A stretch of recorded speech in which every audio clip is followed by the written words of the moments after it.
नमस्कार। आप देख रहे हैं स्पेशल कवरेज न्यूज़। मैं हूं शिव कुमार, मेरे साथ हैं वरिष्ठ पत्रकार आदरणीय मीनू जैन जी। मीनू जी का बहुत बहुत स्वागत, बहुत बहुत अभिनंदन। दरअसल जब कोई चीज हद से गुजर जाती है तो फिर कोई न कोई तो आकर उस पर बात करना प्रारंभ करता है। और ये ऐसा नहीं है कि आज पहली बार हुआ, ये दिग दिगंत से चला आ रहा है। कौरवों ने नहीं माना, भगवान श्री कृष्ण आए, अर्जुन को बताया युद्ध करना ही बस तुम्हें पड़ेगा, इसके अलावा कोई चारा नहीं है। क्योंकि जब सामने वाला सुनने को राजी नहीं है तो युद्ध ही इसका एक विकल्प है। प्रभु श्री राम आए तो कैकेयी अड़ गई कि राम को वनवास भेजना पड़ेगा। राम से ज्यादा प्रेम नहीं था कैकेयी को किसी से, और उसी प्रेम करने वाले पुत्र को वनवास भिजवा दिया और रावण का संहार हो गया। ऐसे ही बहुत दिनों से जज खामोश थे, जो ऊपर से निर्देश आ रहे थे वही आर्डर जा रहे थे। आपने देखा कि पहली बार इस देश में 27 लाख लोगों को एक बेमतलब की व्यवस्था के तहत वोट डालने से रोका गया। जो काटे गए उन पर हम सवाल नहीं करते, वो कोई कारण से कटे होंगे, वो वोटर सवाल करें, लेकिन जो 27 लाख लोग रोके गए उस पर मेरा सवाल पहले दिन भी था और आज भी। ऐसा ही एक वाकया कल महाराष्ट्र में देखने को मिला, एक दो वाकये कल दिल्ली में देखने को मिला। एक वाकया में एक जिले के पुलिस के अधिकारी और डीएम ने एक व्यक्ति को सिर्फ इसलिए जिला बदर कर दिया कि वो व्यक्ति अमित शाह मुर्दाबाद, मोदी मुर्दाबाद के नारे लगा रहा था। अब इसका मतलब आप नारे नहीं लगा सकते हो, विरोध नहीं कर सकते हो। ऐसी याचिका कल एक सर्वोच्च अदालत में गई कि जंतर मंतर पे जो लोग धरना दे रहे हैं उन्हें धरना करने का अधिकार नहीं। जज साहब ने वहां भी लताड़ लगाई। महाराष्ट्र के मामले में तो जुर्माने पे तक आ गए कि जुर्माना लगाइए, ये याचिका लेके क्यों आए हैं ये। और तीसरी याचिका थी कल हाई कोर्ट में, जहां आम आदमी पार्टी के सांसद राघव चड्ढा गए हुए थे। तो उन्होंने कहा कि नेताओं की इतनी चमड़ी कमजोर हो गई कि जो अब अपना विरोध नहीं सोशल मीडिया पर सुन सकते हो। ये चीजें बता रही हैं कि अभी भी न्यायिक व्यवस्था में कुछ लोग हैं जिनकी थोड़ी सी रीढ़ की हड्डी सीधी है। और ये जो टिप्पणियां और ये जो कभी कभी आ जाते हैं, इनसे न्याय के प्रति हमारा भरोसा बढ़ जाता है। बाकी जब मुख्य आर्डर आ रहे हैं उनमें कोई तब्दीली अभी भी दिख नहीं रही है। मैं न्यायालय की अवमानना के हिसाब से नहीं कह रहा हूं, मैं अपनी मन की बात कह रहा हूं।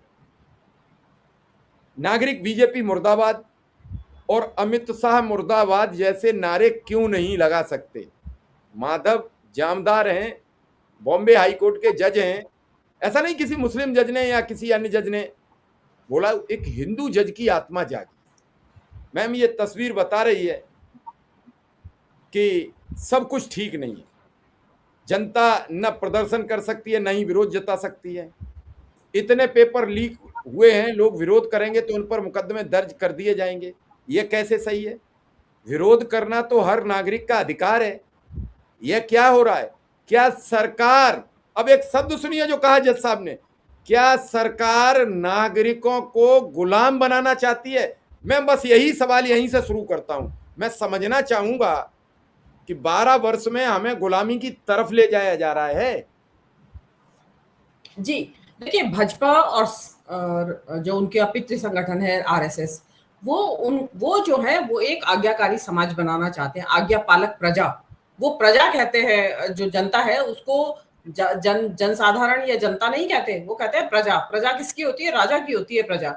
लोकतंत्र में कोई प्रजा नहीं होती, क्योंकि सब नागरिकों को अपने मताधिकार के जरिए एक बराबर का अधिकार है सरकार चुनने का। राजा के टाइम हुआ करता था कि राजा जन्म से राजा बनता था, कि राज परिवार में जन्म हुआ, वो राजा बन गया और फिर जनता उसकी प्रजा है। उनको कोई अधिकार नहीं है राजा का। राजा ही कानून बनाता है, राजा ही उसका पालन करवाता है और राजा ही सजा देता है। सारी शक्तियां एक राजा के अंदर निहित होती थी। ऐसा राजतंत्र में होता था। लेकिन लोकतंत्र में ऐसा नहीं है।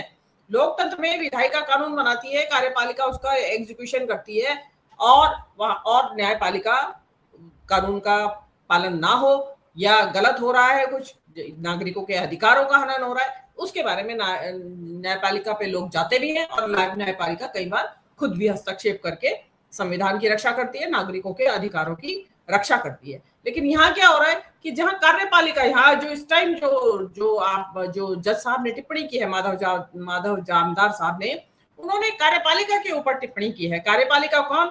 सरकार या मंत्री जो राघव चड्ढा वगैरह हैं। ये इनको बर्दाश्त नहीं है अपना जो भी कुछ इनके प्रति, इनके कामों के प्रति आलोचना या इनके कामों से असहमति, इनके निर्णयों से असहमति, इनके बातचीत से, इनके भाषण से असहमति, वो इनको नागवार गुजरती है। क्योंकि इनको लगता है कि जो हम कह रहे हैं प्रजा उसको आंख मूंद के मान ले और आंख मूंद के उसका पालन करे, और जो नहीं पालन करता है उनको, हमारे और आप जैसों को अर्बन नक्सल, जो आंदोलन करता है उनको आंदोलन जीवी, जो किसान अगर आंदोलन करें तो उनको खालिस्तानी, और जो आदिवासी अपनी जमीनों के लिए आंदोलन करें तो उनको नक्सली, और टुकड़े टुकड़े गैंग और पता नहीं क्या क्या, जो मतलब हर किसी को ये गैंग बना देते हैं।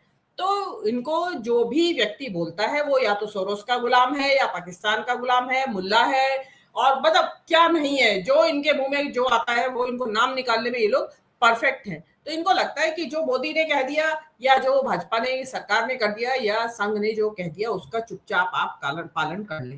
लेकिन लोकतंत्र में ऐसा नहीं होता है। लोकतंत्र में अभिव्यक्ति की आजादी है और विरोध के प्रदर्शन का अधिकार है अहिंसक तरीकों से। अगर आप अहिंसक तरीकों से सरकार के विरोध में प्रदर्शन कर रहे हैं या नारे लगा रहे हैं तो वो किसी भी तरीके से गैर कानूनी नहीं है। और यही इसी चीज को ध्यान में रखते हुए जज साहब ने ये बात कही है, और मेरे हिसाब से तो उनको समझ आना ही चाहिए। और राघव चड्ढा जैसे लोग अगर इन बातों को लेके जाते हैं तो ये बड़ी अफसोसनाक बात है। मैं ये कहती हूँ कि जो नेता अनपढ़ है, जिसने शिक्षा ग्रहण नहीं की है, उसको नागरिक अधिकारों का, संविधान का या नागरिक शास्त्र का उसको कोई ज्ञान नहीं होता, उसको पता नहीं होता। उसने क्योंकि ना दुनिया का लिटरेचर तो छोड़िए, उसने अपने देश का ही लिटरेचर या अपने देश की जो किताबें हैं विषयों पे, नागरिक अधिकारों पे, वो ही नहीं पढ़ी हुई होती हैं। लेकिन राघव चड्ढा जैसे लोग जो हाई एजुकेशन जो इस देश में है वो उन्होंने प्राप्त की है, और उसके बाद वो जिस संगत में चले गए हैं, कहते हैं ना जैसी संगत वैसी रंगत, तो राघव चड्ढा भी बीजेपी के रंग में रंग रहे हैं। उनको लगता है कि जितना ज्यादा नीचे गिरूंगा अपने स्तर से उतनी ज्यादा मेरी पदोन्नति होगी। तो ये जो इनको गलतफहमी है उस पे माधव जामदार साहब जो जस्टिस साहब हैं उन्होंने एक लगाम लगाई है। अब जस्टिस साहब ने जो ये टिप्पणी की है या जो आदेश दिए हैं, जो जिनका आपने जिक्र किया, वो आज के जो ये काला स्याह दौर चल रहा है अभिव्यक्ति की आजादी को लेके, लोकतांत्रिक अधिकारों को लेके, मानव अधिकारों को लेके, ऐसे में ऐसे जज साहब की जो टिप्पणी आई है, आदेश आए हैं, वो एक छोटी सी एक आशा की किरण जागृत करते हैं। नहीं तो आप देख रहे हैं कि इस तरीके के जजेस जो माधव जामदार, जिनका आपने कहा कि थोड़ी सी रीढ़ की हड्डी सीधी है अभी, तो ऐसे जज जो है इक्का दुक्का गिने चुने बचे हैं। आप देखेंगे कि मीडिया को तो छोड़ ही दीजिए, इवन न्यायपालिका भी पूरी हुक्म बजा लाने के लिए तैयार बैठी रहती है हर वक्त सरकार का। तो उसमें, और सरकार चाहती है कि नागरिकों को किसी भी तरह का चू चपाड़ ना करे, जो हमने कह दिया, जो हमने दे दिया उसको स्वीकार कर ले और बोले नहीं। तो ऐसे जो जजेस हैं वो अभी भी, जो कि एक्चुअली जो माधव जामदार साहब ने कहा है वो होना चाहिए, लेकिन 12 साल से आप देख रहे हैं कि लगातार क्षरण होता जा रहा है न्यायपालिका के जो क्रेडिबिलिटी है, जो विश्वसनीयता है। पहले जमाने में क्या होता था कि अगर कोई व्यक्ति नीचे की अदालत में हार भी जाता था तो वो कहता था मैं हाई कोर्ट जाऊंगा, वहां देख लूंगा, मैं सुप्रीम कोर्ट जाऊंगा। क्यों कहता था? क्योंकि ये विश्वास रहता था कि निचली कोर्ट में हो सकता है कि भ्रष्टाचार हो या ईमानदारी का अभाव हो, लेकिन हाई कोर्ट चले गए या सुप्रीम कोर्ट चले गए तो वहां से तो मुझे निष्पक्ष न्याय मिलना ही मिलना है।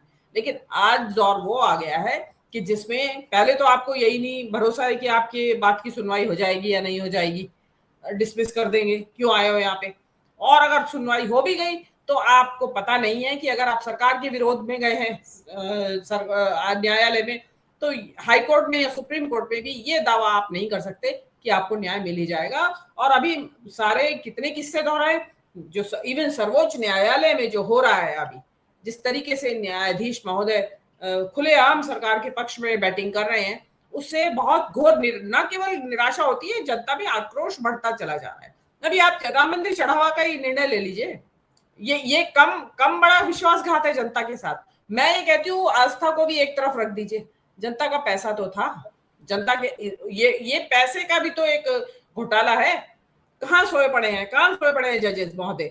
सुप्रीम कोर्ट के आदेश से ही ये गठित हुआ था भाई, राम मंदिर का न्यास ट्रस्ट। और वो ही न्यास ट्रस्ट के ऊपर शक है कि इन्होंने पैसे का बड़ा भारी भरकम घोटाला कर दिया है, करोड़ों अरबों रुपए का घोटाला हो गया है। और कोई सब चुप बैठे हैं, कार्यपालिका, न्यायपालिका, विधायिका सब चुप बैठे हैं। विपक्ष के कुछ लोग हैं जो कि हल्ला मचा रहे हैं, लेकिन जनता उद्वेलित है। या आप जैसे लोग हैं जो कि अपना धर्म निभा रहे हैं मीडिया का और पब्लिक को बता रहे हैं। लेकिन आज जो है समय ऐसा आ गया है कि आपको भरोसा नहीं है कि जो आप जिस मुद्दे को लेके या जिस उम्मीद के साथ आप कोर्ट में जाएं, वो आपकी उम्मीद पूरी हो जाएगी। आप देखिए, और तो और सोनिए ना, आप बलात्कार के मामलों में देख लीजिए, को मतलब अपराधी छूट जा रहे हैं और निरपराधी को पकड़ के ले जाया जा रहा है, या फिर अपराधी अपना खुलेआम जुड़ रहे हैं और फिर वो बाहर आते हैं, कहते हैं दबदबा है, दबदबा रहेगा। तो इस तरीके का लोगों के इसी वजह से अपराधियों के हौसले भी बुलंद हैं। आप देखिए जरा, जैसे भी आप चारों तरफ, मतलब कितने किस्से आपको गिनवाए, लाइन लगी हुई है जिसमें कि न्यायपालिका से जो उससे उम्मीद की जाती थी कि निष्पक्ष न्याय और नागरिक के हित में न्याय देगी, ऐसा नहीं हुआ। तो अगर न्यायपालिका, जिसको कहते हैं ना भाई, ये तो लोकतंत्र का तीसरा खंभा है, और अगर तीसरा खंभा ही कमजोर पड़ गया है तो लोकतंत्र की आगे क्या उम्मीद बचेगी। विधायिका में आप देख लीजिए, विधायिका यानी संसद या विधानसभा, विपक्ष को बोलने नहीं दिया जाता, बोलने दिया जाता है तो माइक बंद कर दिया जाता है, माइक नहीं बंद करेंगे तो उनको स्क्रीन पे ही नहीं आने दिया जाता है, उससे वो मुंह खोले उससे पहले ही चिल्लाने लगते हैं पीठासीन अधिकारी, इसका सबूत दो, चुप हो, बैठ जाइए, बोलने ही नहीं देते हैं। कोई सरकार की आलोचना तो बहुत दूर की बात है, सरकार की आलोचना करते ही पीठासीन अधिकारी रोक देते हैं विपक्ष को, जबकि विपक्ष का काम ही यही है कि जो सरकार की आलोचना, गलत नीतियों की आलोचना और गलतियों की तरफ ध्यानाकृष्ट करना। क्योंकि वहां पे जो आपने विधायक सांसदों को भेजा है, उनका काम ही यही है जनता की आवाज सदन में पहुंचाना, और सदन में जो सरकार कह रही है वो आवाज जनता तक पहुंचाना, वो उसके बीच में माध्यम है। लेकिन आपने उनको भी रोक रखा है। और कार्यपालिका में तो आप देख ही लीजिए मंत्रियों का हाल, कितनी मतलब जितनी बदजुबानी इस सरकार के टाइम पे हो रही है मंत्रियों द्वारा, वो ऐसा इतना स्तर कभी नहीं गिरा मंत्रियों का कि इतने नीचे गिर के आलोचना कीजिए, आलोचना का लेकिन स्तर मत गिराइए, उसमें व्यक्तिगत मत हो जाइए। और जिस तरीके से व्यक्तिगत विपक्ष के प्रति जिस तरह की हमलावर नजदीक, मतलब आपकी व्यक्तिगत आपके ऊपर हमले, अभी अखिलेश यादव ने चंदा चोरी की बात क्या उठा दी, उनकी बेटी के ऊपर हमलावर हो गए। मतलब कि अगर बेटी पे हमलावर होंगे तो अखिलेश यादव चुप हो जाएंगे, ये उनकी तरीका। मतलब अरे भाई, जो उन्होंने आरोप लगाया, आप उसका उसी आरोप के दायरे में रह के जवाब दीजिए ना। तो आप उसको बेटी पे ले गए, बेटी का क्या रोल है उसमें। तो ये ऐसी राहुल गांधी के साथ होता है कि पर्सनल हो जाते हैं, तेरी माँ ऐसी, तेरे बाप ऐसा, तेरे भाई ऐसा, तेरा दादा मुसलमान था, तू मुसलमान गया। तो इस तरीके की बातें जो हैं निचले स्तर की। जी मैम, आप मान लीजिए नीट का पेपर लीक हो गया तो बच्चे प्रदर्शन ना करें। अभी भी इतनी सुरक्षा व्यवस्था, एयरफोर्स लगाया गया, पूरी सरकार लगी थी, खुद प्रधानमंत्री देखरेख कर रहे थे, उसके बाद भी क्वेश्चन गड़बड़ लगा दिए। तो आखिर छात्र परेशान होंगे धरना करेंगे, किसान परेशान होंगे धरना करेंगे। हम तो लोकतंत्र के देश हैं, हम कोई तानाशाही देश तो है नहीं, हम तो लोकतंत्र है। लोकतंत्र भी संविधान के मुताबिक है। तो हमारे संविधान में ये कहाँ लिखा है कि हम मोदी मुर्दाबाद नहीं बोल सकते, अमित शाह मुर्दाबाद नहीं बोल सकते, भाजपा मुर्दाबाद नहीं बोल सकते। मतलब विपक्ष के आप पुतले जलाओगे, राहुल गांधी मुर्दाबाद बोलोगे, राहुल गांधी के पुतले जलाओगे। पंडित जवाहरलाल नेहरू जो देश के सबसे पहले प्रधानमंत्री रहे और सबसे ज्यादा वक्त तक रहे, उन्हें सरेआम जलील करोगे, बेइज्जत करोगे, गालियां दोगे, वो ठीक है। लेकिन अगर भाजपा कोई मुर्दाबाद के नारे लगा देगा तो आप जिला बदल कर दो। ये अधिकारियों को क्या हो गया? अधिकारी क्यों सरकार बन के काम कर रहे हैं? मैं बड़े तादाद में देख रहा हूं। और कल तो आपने सुना ही कि मध्य प्रदेश के मंत्री जी हैं, घंटा मंत्री, नाम जानती होंगी, घंटा मंत्री। वो घंटा मंत्री कह रहे थे कमर दिखा दिखा के कि देखो ये बेल्ट बंदी है आरएसएस की। अधिकारी ऐसे कहते हैं। तो आखिर ये संघीकरण अधिकारियों का क्यों हो रहा है? हमारे तो संविधान में संघीकरण तो लिखा नहीं है।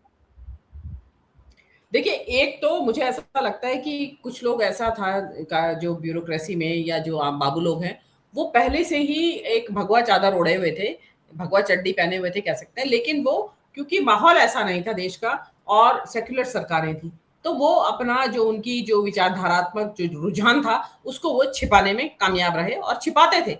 लेकिन उसका नतीजा क्या होता था, वो पॉलिसी पैरालिसिस की जो बात होती थी, वो इसी तरह के अधिकारी जो है ना, नियम उनको कानूनों को लागू करने में, योजनाओं का लाभ जनता में पहुंचाने में जानबूझ के देरी करते थे, ताकि सेक्युलर सरकार की जो वेलफेयर योजनाएं हैं वो जल्दी से जनता तक ना पहुंचे और विरोधी माहौल बने, और बना भी। अब लेकिन क्योंकि उनके मन मुताबिक सरकार आ गई है, और इस सरकार में देखिए रिटायरमेंट के बाद आपको पोस्ट रिटायरमेंट बेनिफिट्स जिसको कहते हैं, आपको कोई भी पद मिल सकता है, आपको नौकरी का एक्सटेंशन मिल सकता है, किसी आयोग की का हेड चेयरमैनशिप मिल सकती है, बहुत कुछ मिल सकता है आपको।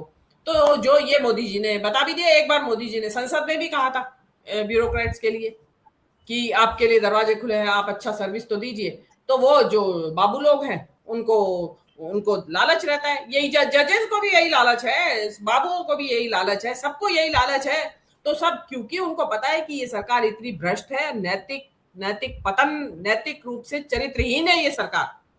ये आप इसको इसके खिलाफ, इसके पक्ष में कोई भी गैर कानूनी काम ऐसा करिए कि जो सरकार को लाभ पहुंचाता हो, तो उनको उनको चिंता नहीं है कि हमारे खिलाफ एक्शन होगा। उनको ये होगा कि अरे सरकार तो खुश हो गए, हमें या तो एक्सटेंशन देगी, या इसके बाद रिटायरमेंट के बाद या कुछ और नए पोस्ट मिल जाएंगे, नई पदोन्नति मिल जाएगी, कोई नए पद मिल जाएंगे मलाईदार।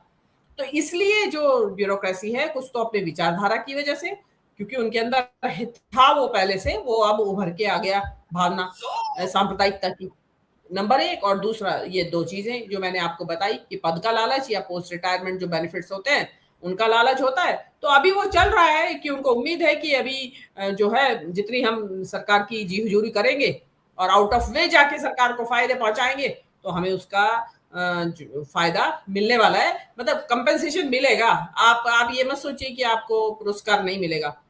इसलिए वो जो जितने भी आपके जो अफसर हैं या जो भी हैं, वो अपना कर रहे हैं, बेधड़क कर रहे हैं, और उसका नुकसान किसको हो रहा है? हम आप सरकार को कोई नुकसान थोड़ी हो रहा है, आम जनता को नुकसान हो रहा है। जो आपने अभी बताया अफसरों का, और मध्य प्रदेश में तो पता नहीं क्या क्या आता रहता है अफसरों, वहां पे तो अफसरों के घरों से बहुत निकलता है माल, कि सोने और नहीं, चांदी। वहां तो व्यापम जैसे घोटाले की भी जांच नहीं आती है जी हाँ, सामने। जी हाँ। और मध्य प्रदेश से सबसे ज्यादा आती है, अगर आपने नोट किया हो अफसरों का, वहां शायद खुली छूट है। और नहीं, वहां लोग, जेई एई वहां चपरासी तक करोड़पति कब हो जाए कोई भरोसा नहीं।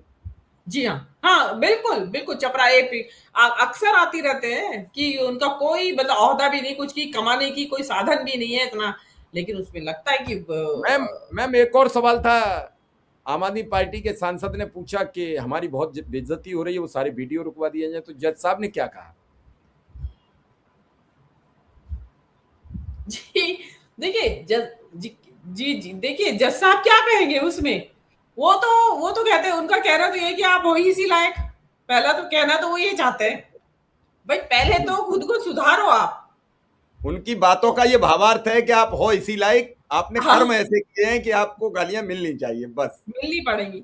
और उन्होंने कहा क्यों, अगर वो जो आपने कहा कि खाल इतनी पतली क्यों हो गई है तुम्हारी चमड़ी, कि थोड़ा सा भी आलोचना बर्दाश्त नहीं है। देखिए सीधी सी बात है, पब्लिक लाइफ में वो है जिसको कहते हैं ना बुकेज एंड ब्रिक बेट्स, मतलब आपको ईंटें भी बर्दाश्त हो, पत्थर मारे पब्लिक वो भी बर्दाश्त हो, और फूल फेंके आपकी तरफ तो वो भी बर्दाश्त हो, उतना ही शांत भाव से आप स्वीकार करें। तो ऐसा नहीं है कि पहले जमाने के अधिकार उसमें होता नहीं। नेहरू जी का एक बड़ा फेमस कहानी वो आती है, कथा भी नहीं है, वो तो सच्ची घटना है कि एक महिला, वो नेहरू नीचे वहां, क्योंकि पहले तो नेता बिल्कुल खुलेआम घूमते थे पब्लिक के बीच में, एक महिला बूढ़ी महिला ने उनका कॉलर पकड़ लिया कि तूने क्या मिला हमें आजादी के बाद। तो उन्होंने कहा भाई तुम्हें आजादी के बाद ये मिला कि तू देश के प्रधानमंत्री का कॉलर पकड़ के सवाल पूछ सकती है। अंग्रेज से पूछ सकती थी, लेकिन नहीं, तो शर्मसार हो। तो वो जमाना था। आज आप प्रधानमंत्री मोदी की ये तक नहीं कह सकते कि आप इतनी विदेश यात्राओं पे क्यों जा रहे हैं। अभी फिर जा रहे हैं साहब जी, आप न्यूजीलैंड और ऑस्ट्रेलिया और इंडोनेशिया की यात्रा पे जा रहे हैं। अभी सेशल्स से आके चैन नहीं लिया हो, अभी थकान नहीं उतरी होगी, वहां चल देंगे। मुझे तो ऐसा नहीं, लग रहा है वैसे कि एक बात तो हम अमित शाह लोगों को की भी सौंप दिया है गद्दी, गद्दी सौंप दी है अमित शाह को, मुझे लगता एक एक जिम्मेदारी हम लोगों की ये भी तो है कि ये बताएं उन्हें सर्च करके कल कौन कौन से देश और रह गए, छोटे मोटे कोई रह गए हों। है। तो ये भी आपकी जिम्मेदारी है, बता दीजिए, कभी बाद में उन्हें भी पछतावा हो और हमें भी पछतावा हो कि और बता देते, अच्छा रहता। कम से नहीं कम एक मतलब प्रधानमंत्री तो ऐसा भारतीय हो जिसके बारे में इतिहास में लिखा जाए, एक प्रधानमंत्री भारत में हुआ जिसने पूरे विश्व के सभी देश घूमे। ये भी तो इतिहास की एक लाइन हो जाएगी। हासिल अब क्या तक करा, ऐसा हासिल क्या करा आपने? ऑपरेशन सिंदूर करा, बता दीजिए जिन 100 देशों में आप घूम के आए हैं उसमें इजराइल के अलावा कौन आपके साथ खड़ा कम था? से कम तख्ती पीटी पूरे विदेश में जाके सभी देशों में कि हमने ऑपरेशन सिंदूर किया और ट्रंप ने रुकवा दिया। ये क्या बताया लोगों को? ये बताने वाली बात नहीं थी। नहीं, इन्होंने तो नहीं बताया कि ट्रंप ने रुकवा दिया, सारा झगड़ा ही वहीं से शुरू हुआ। लेकिन उस ऑपरेशन सिंदूर में बता दीजिए कि कौन इजराइल के अलावा जिसने आपका कि हम इंडिया के साथ खड़े हैं। उन्होंने निंदा तो की हमले की, पहलगाम हमले की सबने, लेकिन ये नहीं कहा कि भाई हम हिंदुस्तान के साथ हैं, पाकिस्तान को जो हमला हो रहा है, जो सबक सिखाया जा रहा है वो सही है, वो कोई नहीं बोला। आपके साथ तुम 100 देश घुमाओ चाहे 200 घुमाओ, 185 देश हैं शायद करीब टोटल, सारे घुमाओ आप, 190 फायदा तो ज्यादा। अब और इतने ही बड़े आप 100 देश घूमे हुए, इतना बड़ा ईरान और इजराइल का जो युद्ध है, जिसको कह रहे थे कि तीसरे विश्व युद्ध के मुहाने पे देश खड़ा हुआ है, दुनिया खड़ी हुई है, उसको रुकवाने में मध्यस्थता कौन कर रहा है? पाकिस्तान जैसा छोटा सा देश।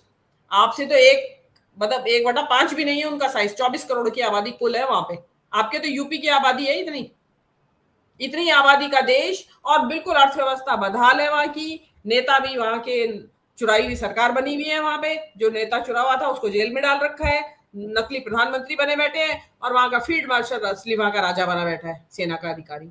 ऐसा देश मध्यस्थता कर रहा है, तो आप कहाँ हैं? आप तो दुनिया घूम मारी आपने, सब सारे आपके भाई, कोई आपकी फादरलैंड, कोई आपकी मदरलैंड, एक नई सिस्टर बना ली है अभी उन्होंने, जापान की प्रधानमंत्री। उनकी अपनी सिस्टर तो कभी सुनी नहीं होगी आपने।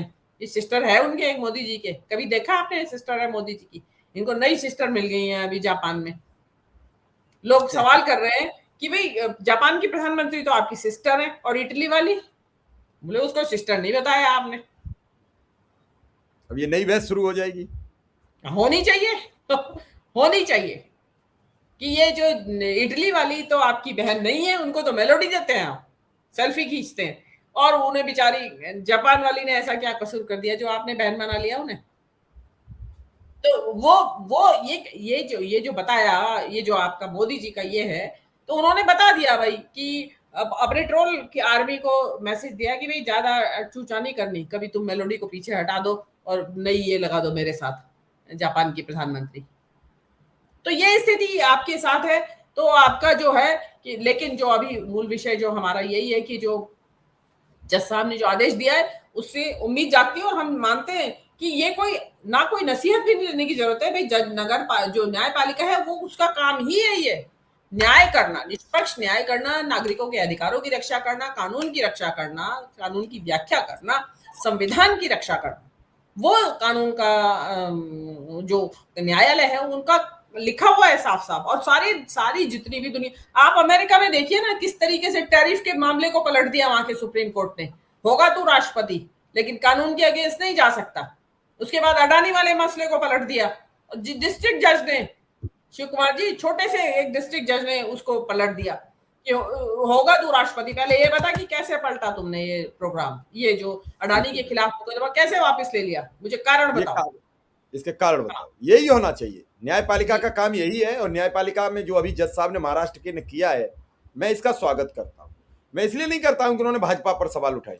कभी किसी की भी सत्ता हो, न्यायपालिका का काम ईमानदारी से दिखना ही चाहिए। लोगों को समझ में भी आना चाहिए कि न्यायपालिका अपना काम कर रही है। और मैं फिर कह रहा हूं कि न्यायपालिका ईमानदारी से काम करती तो ये SIR नहीं होती, लोगों को वोट देने के अधिकार से नहीं बचना पड़ता। जज साहब ये नहीं कहते कि ये कुंभ का मेला नहीं है जो 12 वर्ष बाद आएगा, अगली साल फिर वोट डाल लेना।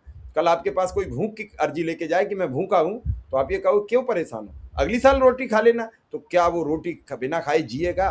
वोट भी एक उसी तरीके से हमारा सबसे बड़ा अधिकार है जो हमें 5 साल बाद प्रयोग करने को मिलता है। आज सत्ता नहीं होती बीजेपी की, कुछ ही वोटों से रह गई है। तो ये सवाल सबके लिए है, और हमेशा हमको सवाल उठाते रहना चाहिए और करते रहना चाहिए। आपने समय दिया इसके लिए बहुत बहुत आभार, बहुत बहुत धन्यवाद।